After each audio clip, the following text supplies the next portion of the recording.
സുമ്മ പിന്നീട് ജീത്ത താങ്കൾ വന്നു. അള്ളാഹു സുബ്ഹാനഹു വതആല പറയാണ്.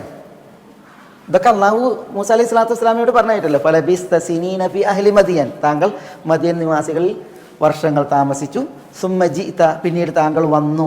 അലാ ഖദരി യാ മൂസ, അലാ ഖദരി എന്താ അലാ ഖദരി?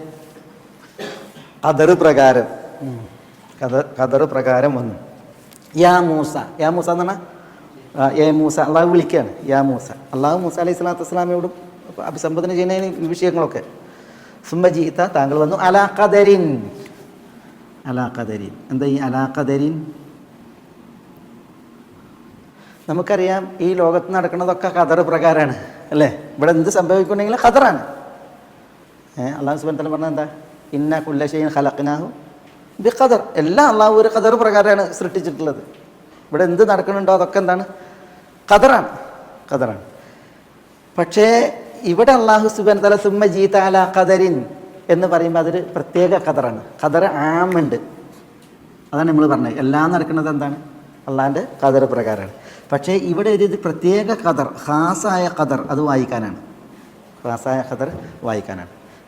പ്രത്യേകം അള്ളാഹുവിൻ്റെ ഒരു നിർണയം, അള്ളാഹുവിൻ്റെ ഒരു തീരുമാനം, ഖത്താദൊക്കെ പറഞ്ഞതുപോലെ അള്ളാഹുവിൻ്റെ ഒരു മൗഇദ്, വാഗ്ദാനം, അത് പ്രകാരം താങ്കൾ വന്നു എന്നാണ്. സുമ്മ ജീത പിന്നീട് താങ്കൾ വന്നു. അലാ ഖദരിൻ, പ്രത്യേകം ഒരു തീരുമാന വിധി പ്രകാരം.